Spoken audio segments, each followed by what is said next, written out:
Hello, I'm Natasha Chilingarian. And I'm Michael Ogden. This is Shared Accounts with CU Times, sponsored this month by Valera, formerly PSU and Co-op Solutions. They're together now and called Valera. Thank you, Valera. If you've listened to this podcast at all, you know we enjoy three things: watching movies and true crime TV, performing stupid scenes at the beginning of these episodes, and playing games. Today, we're playing a game. Natasha, producer Zach, please step up to the podium and let's play a game I'm calling Payments or Gremlins.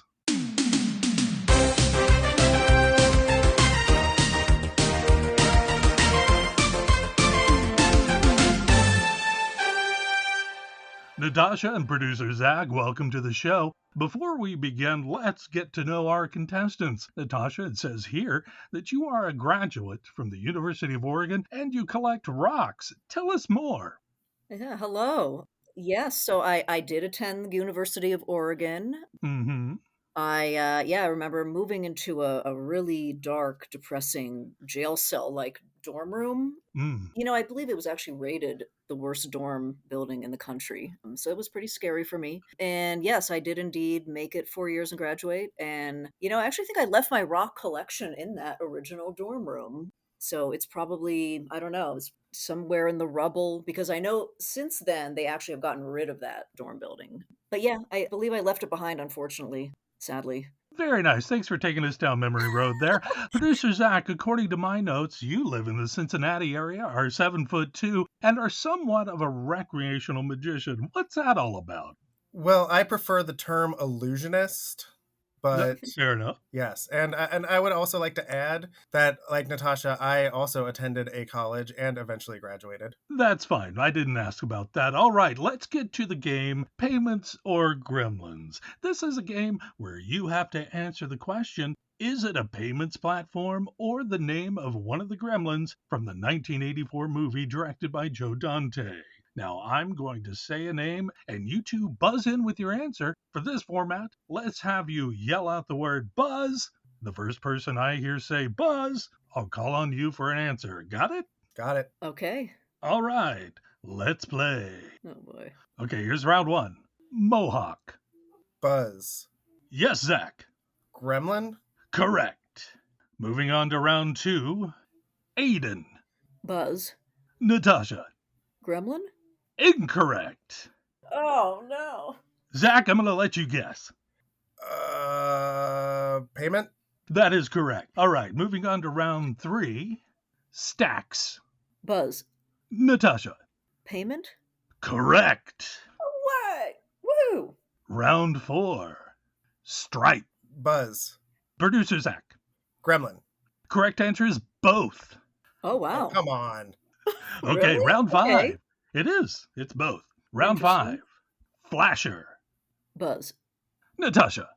Gremlin? Correct. It was the naughty gremlin. Oh, okay. Final round. Daffy. Buzz. Producer Zach. Neither. Incorrect. Natasha, I'm going to let you steal. Do you mind saying the name again? Daffy. Gremlin. I think it's a gremlin, not a payment platform.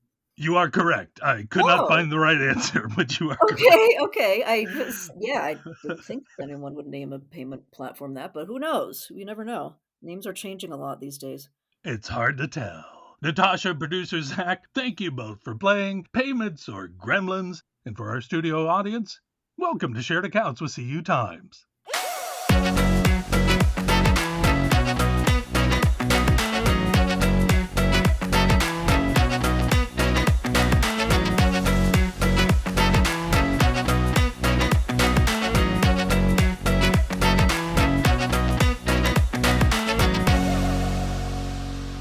Coming up, we're speaking with Melissa Ashley. She is president and CEO of Corporate One Federal Credit Union in Columbus, Ohio. Here at CU Times, Melissa's been one of our go-to sources for all things related to instant payments, also referred to as real time or immediate payments. She has been heavily involved with the rollout of instant payments in the US, both through the clearinghouse's RTP network and the Federal Reserve's FedNow service. Now, since we just passed the 1 year anniversary of FedNow rolling out, we thought it'd be a great time to check in with her and see how credit unions are doing with their adoption of instant payments. But before we do that, let's bring in Natasha. Natasha, how you doing? Hey, Em, doing well. Well, how you doing? What'd you think of the game show? It was kind of funny. Yeah, it's weird to do a game show just speaking into a monitor and not That's seeing true. anyone or anything else, and also not having an actual buzzer to hit, but saying buzz made it kind of odd, but I still had fun. We I did the did best we better than I could. thought I would. Yeah, and I wanted to point out I didn't keep score, so I have no idea who won. Okay, yeah, I didn't think there was winners or losers. It was just for fun, I guess. On our podcast, there are no winners. Isn't that our rule? And there's no losers. And no How about losers. that? Okay. That's fair. You mean we're all losers? I don't know. Maybe we are. We can read that however we want, I guess. Yeah. So let's get into it really quick. Natasha, I haven't talked to you about this stuff in a bit, but what'd you watch this past week?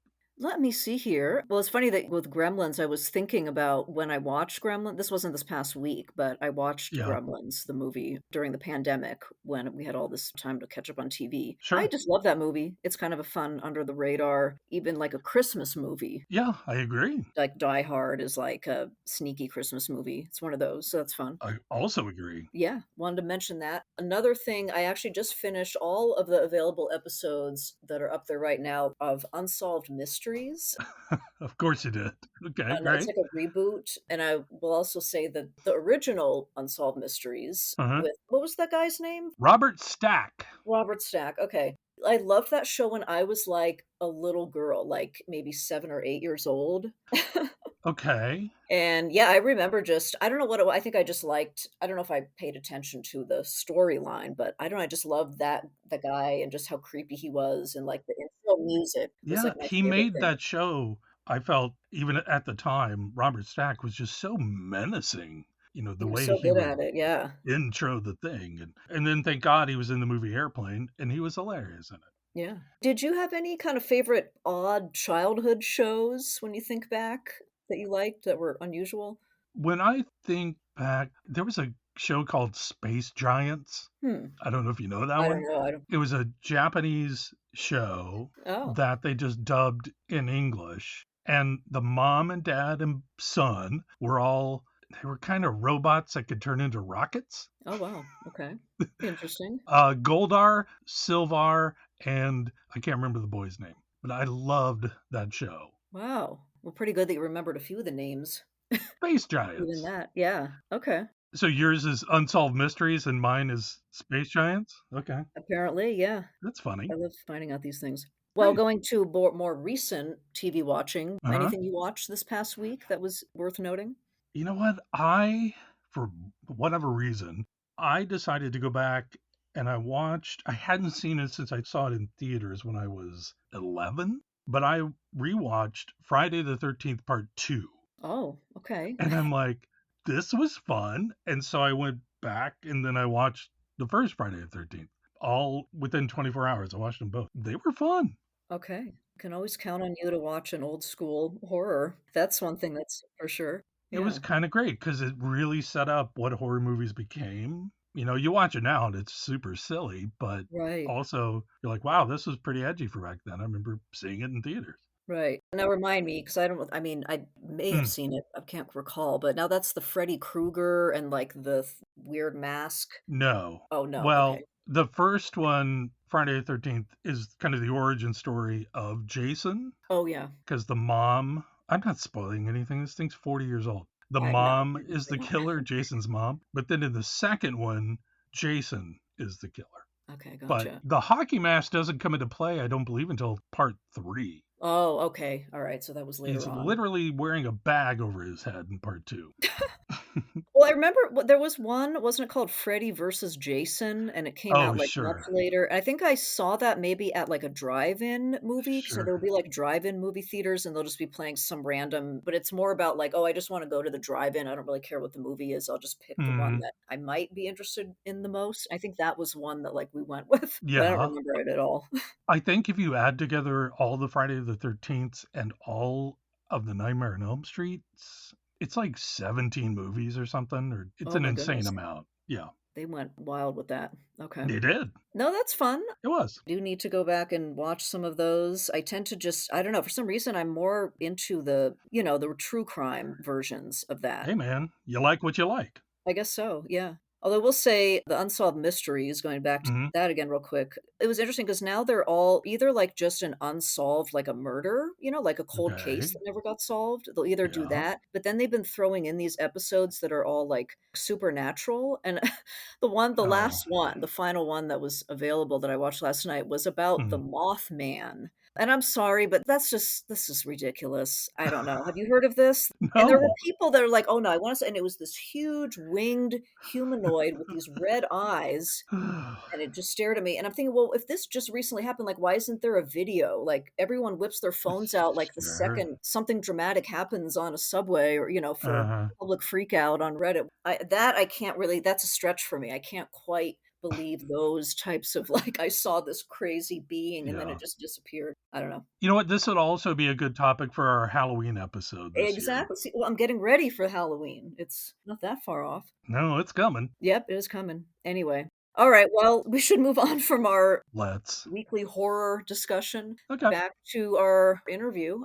So, yeah, as you mentioned earlier, we had on Melissa Ashley from Corporate Mhm. One, and I thought this was really fun. So, just to kind of give some background on her, I actually first interviewed her in early 2022 when I was doing a story on real time payments. And I'll say Mhm. back then, I had no idea what they were. Like, I had no idea how this worked. Can I pause you there for a second? Yes. I remember you messaging me on Slack saying, "I don't know what the hell I'm writing about." Oh, gosh, And I remember say you that. honestly, because I feel the same way about a lot of stuff I write too. And I Yeah. remember that specifically because the story turned out so good.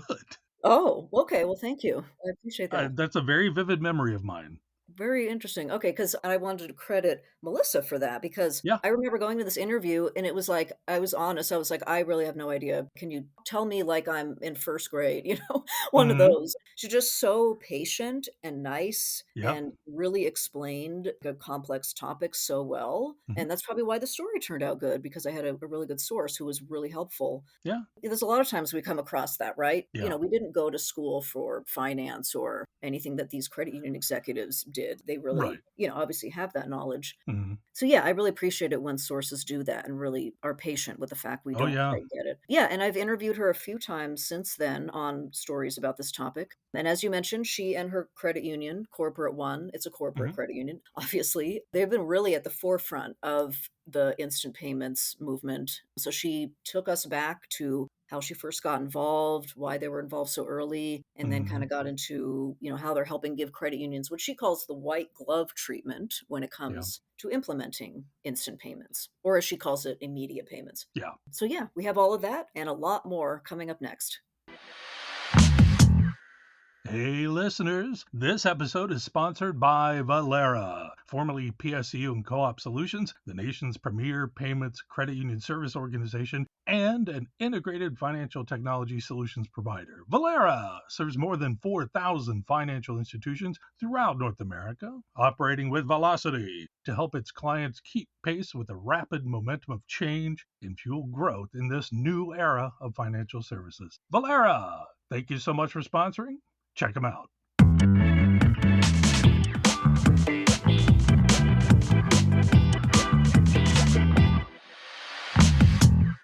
Joining us in the virtual studio today is Melissa Ashley, President CEO of the Columbus, Ohio based Corporate One Federal Credit Union. Melissa, hey, welcome to the show. Hi, Natasha. Thank you for having me. Yeah, thank you for joining us. So happy to have you back chatting with us here at CU Times. Mhm. Yeah, excited to chat more about payments here. So, Melissa, can you just start off by giving our listeners just sort of an overview of what Corporate One's role is right now in this whole immediate payments landscape? And let me just preface that by saying I know that some people call it instant payments, real time payments still. I'm going to go ahead and refer to it as immediate payments for this interview because I know that's what you call it at Corporate One, correct?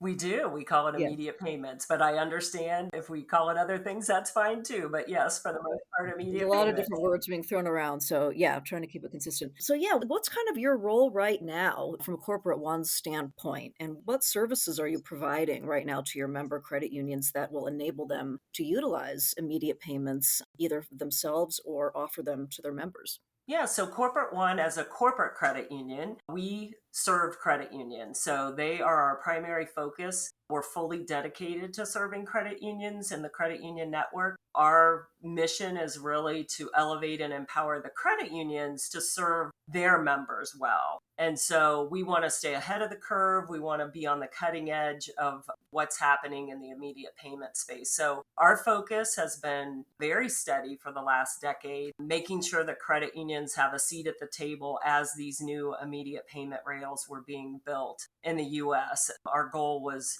very, very simple. We were really working to make sure that credit unions had the knowledge that they needed, the tools they needed, and then obviously the access to be able to take advantage of the new rails. So we're a credit union building solution for credit unions. And I think that really has mattered in all of this. As far as the specific solutions, I think we have a very comprehensive suite of solutions. Credit unions can use all of these, or they can use them in an a la carte fashion. So, more specifically, first, we are a third party service provider, or what you call a Right. TPSP, Hmm. which means that we connect credit unions and their core systems or their digital banking providers to the actual networks, both the FedNow and the RTP network. It's through a very simplified API integration with their core processor. So that's the first service that we offer. Hmm. The second service is we provide the cash management, the settlement management service. This helps credit unions with that 24/7, 365 liquidity management to keep the rails running from a settlement perspective.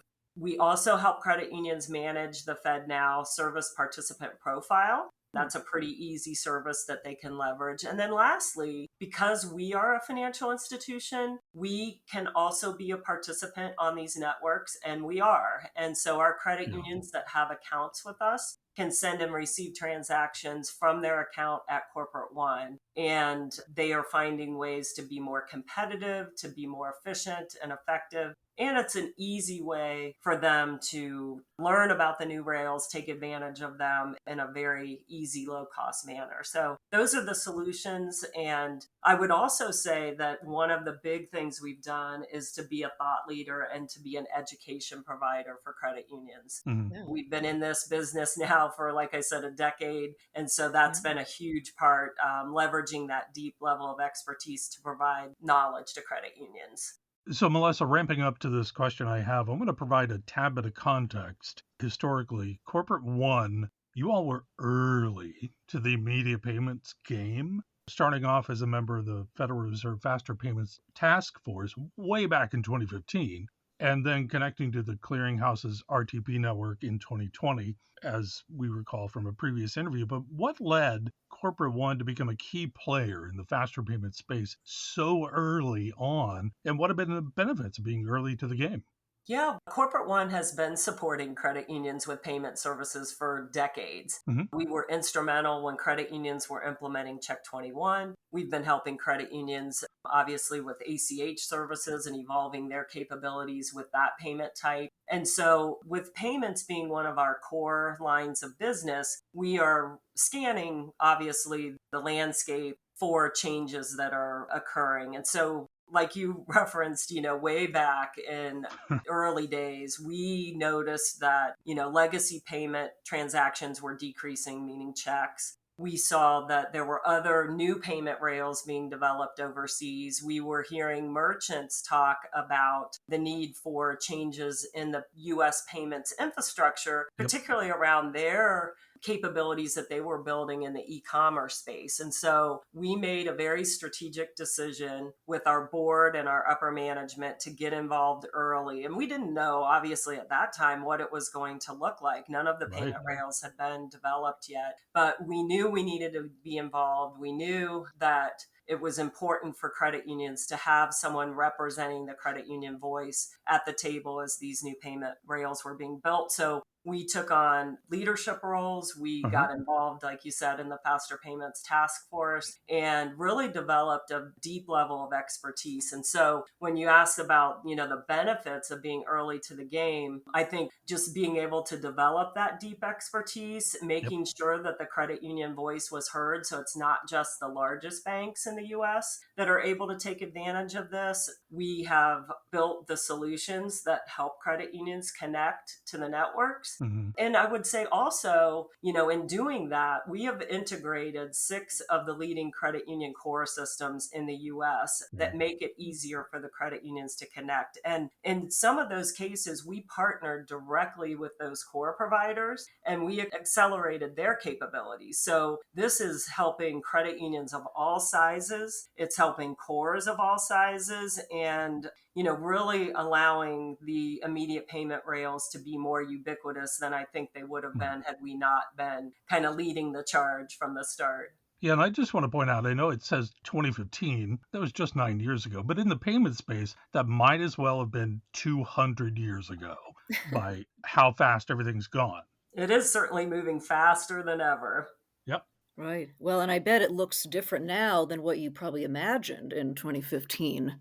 You say you didn't know what it would become, but I imagine it's maybe been even more exciting or a lot more activity than you anticipated. Would you say that? Absolutely. I mean, back then, when we look back, we were still trying to figure out what it would look like ourselves. And, there were people who talked about faster payments just being faster ACH and really no understanding Yeah. of the new rails. Mm, right. Yep. I mean, I've sat in lots of meetings where we were kind of scratching our heads and educating ourselves. So it's been Oh, fun. It's been exciting. And we have a learning kind of environment, a group that's super excited about it. And so it's been great, I think, for our staff, for our credit unions, and what we've been able to do. So, yeah. right. Well, so now, obviously we have two instant payments rails. So as we all know, FedNow launched. It's been just over a year now since that launch. So I had a two-part question regarding, the two rails, FedNow and then the clearinghouse's RTP. First, what are the biggest differences between these two rails? And then why do you think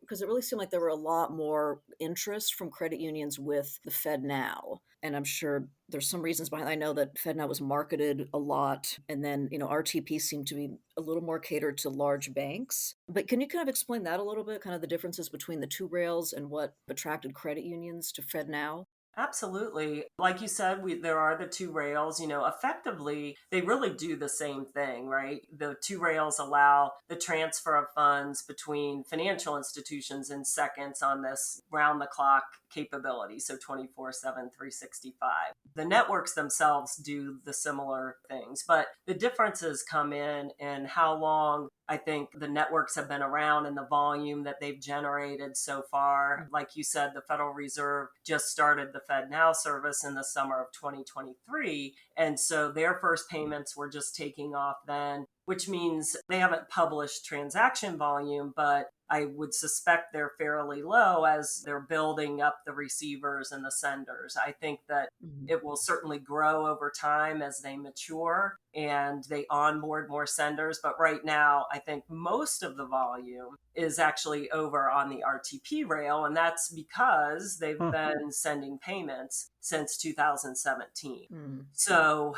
on that rail, you see upwards of over 1 million transactions a day. In the second quarter of 2024, they had 82 million payments go through that rail, and they've seen Hmm. quarter over quarter increases. So, tremendous difference in volumes.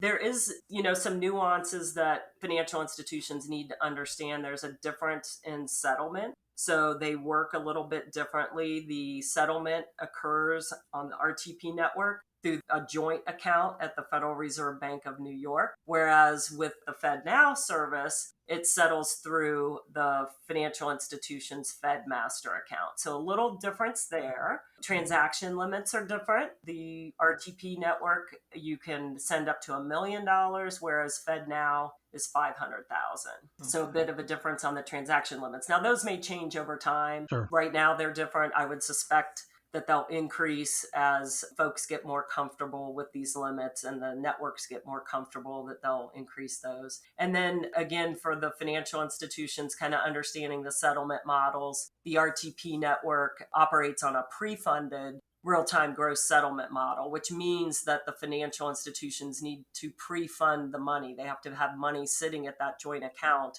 before it can transact at the consumer or business level. Whereas with the FedNow service, the settlement model doesn't require the pre-funding. Again, it just comes through the master account. And then there's, some other nuances related to cutoff times, reconciliation. That's more on the accounting side, with cutoffs at 7 p.m. for FedNow, Yep. midnight for RTP. So yeah, just some nuances there with respect to the differences in the networks. Right. Okay. So, among the credit unions you've been working with that come to Corporate One for help with their immediate payments program, what are some relatively common questions or worries they have about setting up and launching these programs?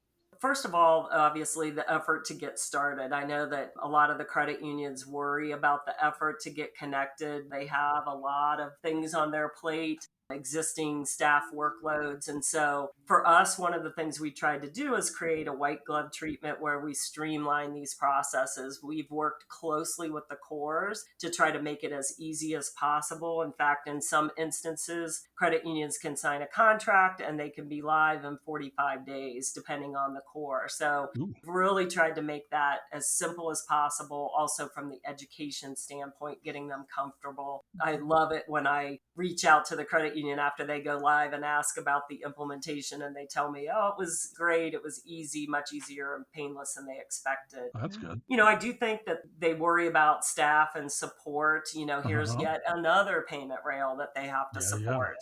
What does that entail? And what does the reconciliation and the settlement process look like? And I will say on that side, I think they are pleasantly surprised because of the way immediate payments work and the push credit transaction Hmm. nature. There isn't as much day two processing and reconciliation nightmare that happens with respect to that. So payments either go or they don't go. They get Yeah. stopped at the sender if Right. the account isn't available, if there isn't money to be able to be sent. So it's much easier than what they think. And then fraud concerns, obviously, Mhm. it's another payment rail. They need to be thinking about fraud, but the data does show that the fraud risk is fairly minimal. Yep. And Mhm. so, I think they can get comfortable with that. And then, obviously addressing compliance issues, the nature of it Mhm. running 24/7, 365. Those are some of the things that they worry about. Right. Well, we'll talk about fraud a little bit more later, but yeah, it's interesting. I just wrote an article actually for yesterday. It talked about fraud as one of the top concerns for credit unions and banks that haven't implemented it yet. But it's actually kind of overblown because it sounds like the fraud is not happening as much as other types of payments. So that's good to hear. Now, let's move on and talk about, there's two ways you can be involved with instant payments. It's the receive functionality, just being able to get the payment instantly, and then also being able to initiate it. And I remember when we last had an interview, I believe it was maybe about a year ago or so. I remember you said all credit unions should really just get going on receive functionality on both rails. That was one of your pieces of advice. Have you been seeing credit unions follow this advice? Do you think they are doing that and just getting receive set up first? And are enough of them doing that? They are. You talked earlier about credit unions being a little more excited about FedNow. And I think they were, from the standpoint they're very familiar with the Fed. Many of them already have Fed accounts or work through the Fed via their correspondent like Corporate One. The Fed certainly had a lot of marketing efforts, so they heard all Hmm. about it, both financial institutions, consumers, and businesses, and just the perception of it being easily accessible. But what we've seen is that when you look at the numbers, 900 financial institutions have joined FedNow. So they've had good uptake from the 35 that joined in the summer last year. Hmm. Of those, about 170 are credit unions. So, say 20% of that group. On the other hand, the RTP network has 600 participants. 190 approximately of those are credit unions. So they actually Yeah. have a few more on the RTP network, and that's Hmm. 30% of the financial institutions. So credit unions are joining both networks. From the ones that have worked with us, they are certainly overlapping and they're joining both networks for the receive side. we've been stressing the importance of that because the rails are not interoperable. Yeah. So, depending on where the senders are, they might prefer different rails. They may only have the technology to send on one rail. So, our advice has been to credit unions, hey, sign up on both rails. We've made it easy, we've made it cheap, easily accessible. And really, these are deposits, right? The credit Mhm. union should want their members to be able to deposit money any way that they choose. And so I think they need to be thinking about this as a strategic imperative to make sure that they allow their membership to get money into their accounts any way that it can come, whether it be via the Mhm. RTP network or the FedNow network. So moving from receive, let's go to send. About how many credit unions industry wide have also enabled immediate payments send functionality? Do you know? It's still early days on the send. Yeah. Yeah. On FedNow, I don't think they've published the number of senders. I'm Hmm. quite sure that that number will grow over time. On the RTP network, Hmm. even after, 7 years, I'd say there's probably less than 40 senders. Now, having said that, it's Huh. 80/20 rule. So it's the big guys who are sending, Yeah. Yeah. Yeah. yeah, the money center banks. Hmm. So they're driving, the significant amount of volume. Sure. And certainly that's where we see the volume coming from. We're sending, now our volume would not compare to the money center Huh. bank, but, I think it's a matter of the senders finding ways to help their consumers, their businesses, their members use this. And it's evolving. Obviously, you need technology partners like the digital banking providers to help develop some of these solutions as well. Very good. Thanks. Okay. So let's move on to just the topic of use cases for immediate payments. There's all kinds. There's person to person, account to account, consumer to business to consumer, business to business, and probably different ways different credit unions are using it. But among your, member credit unions that you're working with and helping out with immediate payments, what are some of the top use cases you're seeing them really dive into or focus on right now? Yeah, the number one sender that that we receive transactions from is Square. Hmm. I think people know, they're the business that does the point of sale technology, Mhm. and the money comes into kind of a digital wallet at Square, and then those Hmm. businesses want to get that money back to their credit union account. So businesses sending that in real time is where we see the number one volume player. Okay. Venmo's second. So consumers getting money out of their Venmo wallets back into their credit union account. Daily Pay was the third biggest sender. They are displacing some of the payday lenders and the issues that go on there with the predatory lending. So they're helping consumers avoid the pitfalls of that and letting them access their earned wages in between that 2 week time frame, the typical payroll. So we see a lot of transactions come from Daily Pay. PNC banks them and initiates those transactions on their behalf. Hmm. So, a lot of exciting things there when you look at these use cases, and I can see it continue to grow. You see Robinhood, you see some of the gambling sites with people pulling their winnings out.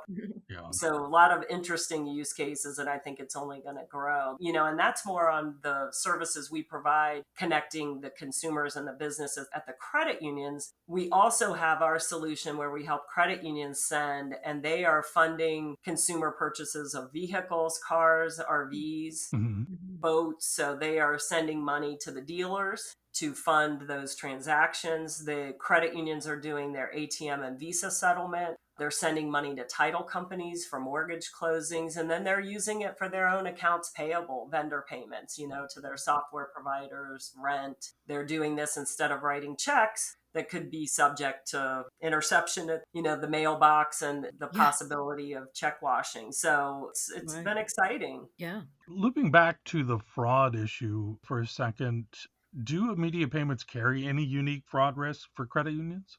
Obviously, fraud is so dynamic and it's just a constantly evolving threat. And so credit It unions is. need to consider, immediate payments in their entire thought process around fraud. It's a push credit, it's irrevocable. So this is why we tell credit unions start with receive. It's an easier lift and then evolve to send. But because of the use cases that I talked about earlier, where they're, funding money out of their wallets or funding Yep. money out of an existing account, so far the fraud's been very low, less than 0.1%. So it's certainly something that they need to take into consideration. But like I said, on the send side, they really need to think about multi-factor authentication, think about strong, know your member protocols, Yeah. set up transaction limits and restrict certain transactions from certain members if you don't know whether they should be sending these kinds of payments. So you really need to look at this carefully as you evolve your capabilities. But I think there's tools there to help credit unions from that perspective.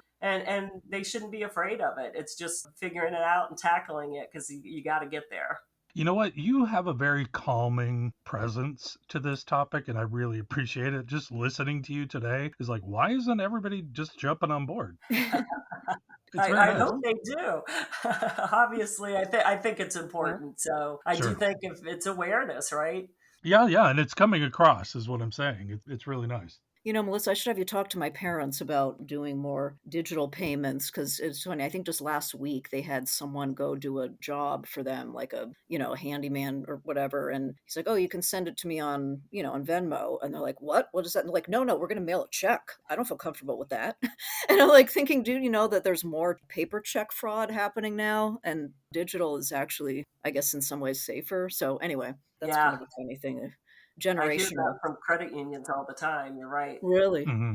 All right, well, let's move on to like a more positive area of this, just with the benefits of immediate payments. So, first of all, what would you say are just some of the really good benefits to the credit union member of immediate payments? How it can, even at a big level, like just make their life easier. What are some of the really good benefits of being able to use this, and I guess banking with a credit union that offers the immediate payments? Yeah, I mean, the flexibility of what faster payments brings, right? It's last minute. It can help them with emergency payments. For consumers, bringing money into their account quickly can help them avoid late fees. Hmm. They can prevent from overdrafting their accounts, those kinds of things, which obviously damages their credit scores over time. So I think it's really important for consumers to be able to access their money quickly. Bringing that, they might have paid a bill with one of their friends at dinner Hmm. and shared that money on their Venmo account, but now they might owe something else on the backside at their financial institution, so they need to get that money from Venmo back into their account very quickly. Gig economy workers, you look at those folks, sometimes they go out to be able to pay their bills. So they earn money, they've earned it from Uber, from Lyft. They want to get that money again back into their credit union account to be able to pay a bill, and they want to do that immediately. So it's really beneficial from that standpoint. Or you look at homeowners, when they're trying to close on a house, even Hmm. wires can be very slow at times. And so being able to, send money via the immediate payment rails can be really useful for those closings, or even their brokerage accounts, and trying to get money over to do an investment is better if they can get it there quickly than trying to have their brokerage account initiate an ACH and pull the money and they can get it a couple days later. So there's a lot of great uses for consumers. And I think the more they get used to it, the more they're going to demand it. Hmm. Similar question about adopting immediate payments, but what are the benefits at a credit union's business at a high level? Yeah, I mean, very similar types of things. They obviously have to manage their money very closely. So they have cash flow concerns and things. So they want to make sure that they're able to manage that cash flow effectively. Talking about billing and receiving in, payments. Would they rather get an immediate payment that they know is good funds, or a check that might bounce, or an ACH that might reject later for insufficient funds? I think the Hmm. immediate payments can be super beneficial to them as a business. Yeah, Also, when you think about them being able to be competitive with suppliers, if they can get money to a supplier more quickly and not having to just keep cash on hand to do that, it can, avoid a lot of, security issues. You can yeah, be more competitive with your suppliers. You can get things done more quickly. And then I think they're ripe for the new capabilities on these rails, the request for pay, which will help them be able to actually send a request for pay message, get the yeah. payment in return, nice, easy reconciliation. It could be a really great solution, I think, over time as that capability is rolled out into the market. Yeah, great point. All right, so final question before we move on to part two of the interview, and that's just what's next for Corporate One in the world of immediate payments. So you talked about the educational part that you're offering, and I actually went to your website, and it looked like you now are rolling out a quarterly newsletter just on immediate payments. So it looks like you're really really heavily involved. What's coming up next? Like, are you planning on adding more services for credit unions, rolling out anything new in the near future? Like, what does kind of the next year look like for you in this area?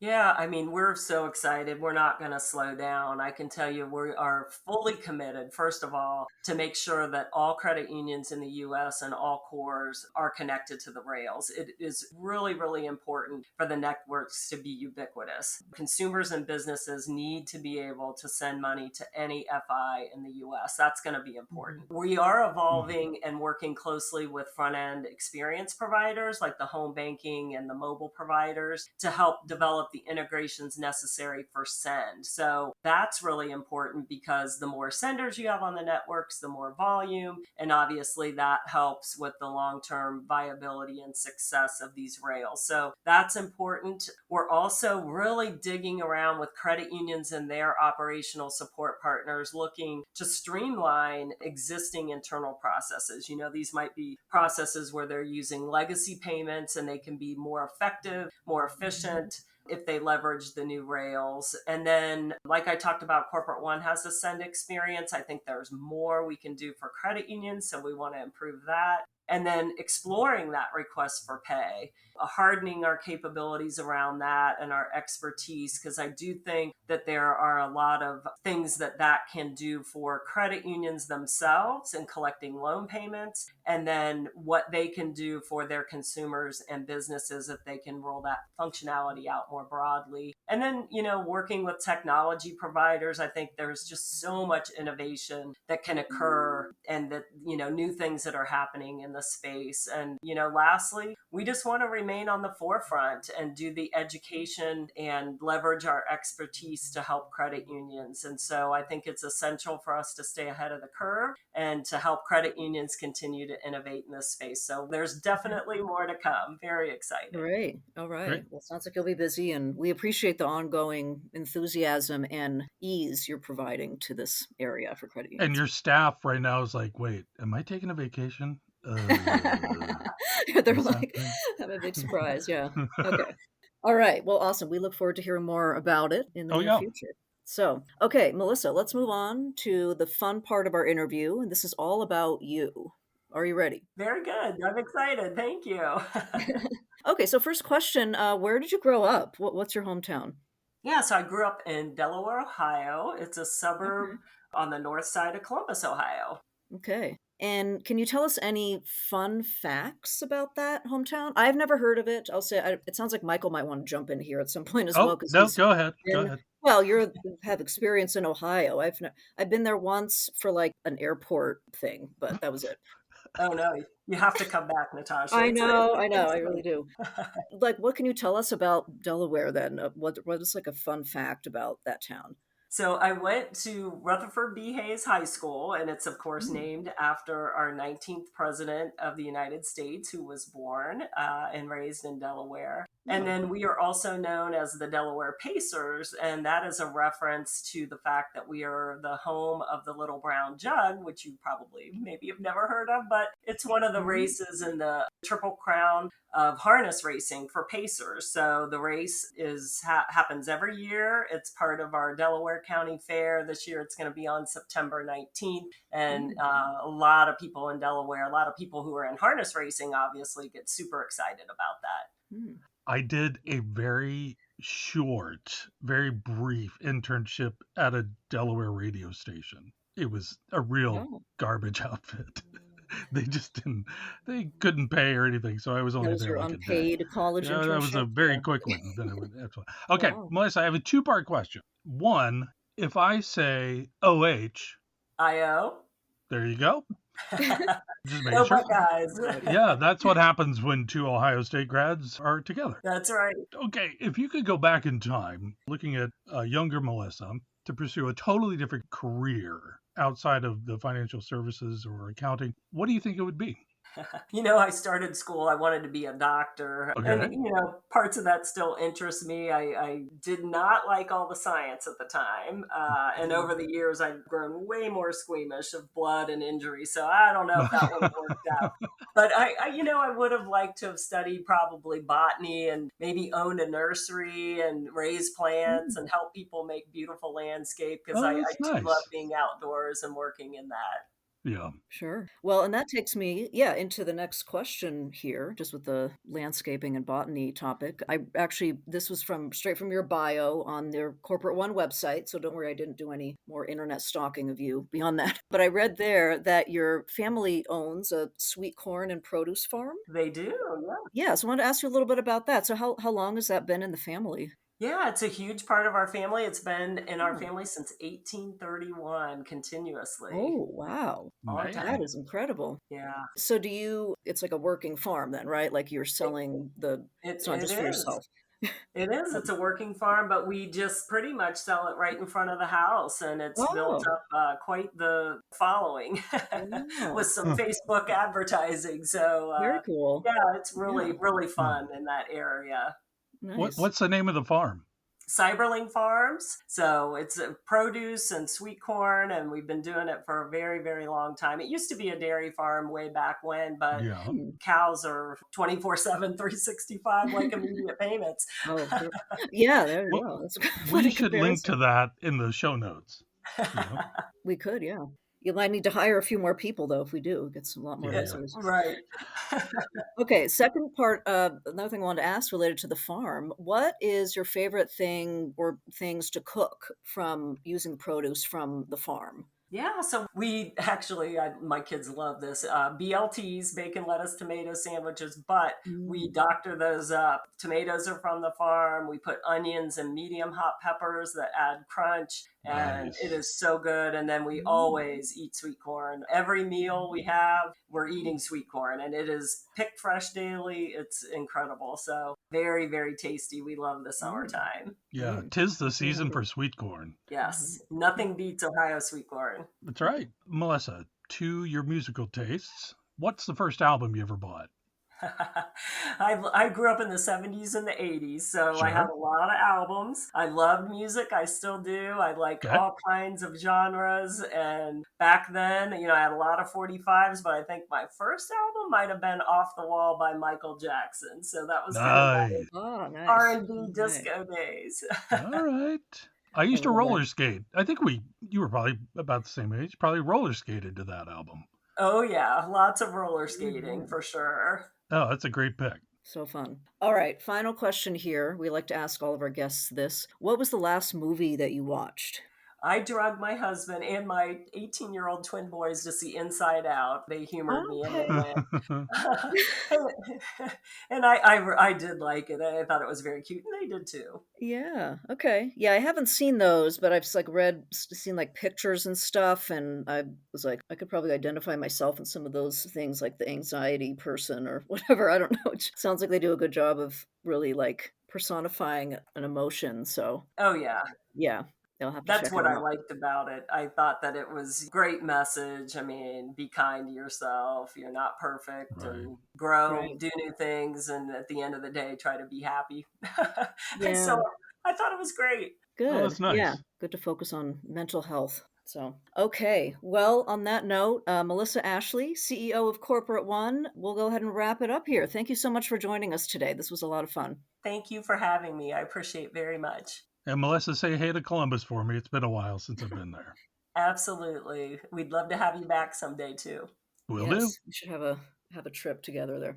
All right. And for all of our listeners, please subscribe to shared accounts with CU Times anywhere you get your podcasts, Apple, Spotify, wherever. You know how this works. And if you want to rate us, we would love your feedback. And for those of you with questions or comments, feel free to email me over at nchillingarian@cutimes.com, or you can email Michael at mogden@cutimes.com. Also, thank you to Valera for sponsoring the podcast this month, formerly PSCU and Co-op Solutions. Valera, you're awesome. Thank you so much to our producer, Zach Nyheisel. Thanks, Zach. Join us again next week for a new episode of Shared Accounts with CU Times. Until then, thanks for listening.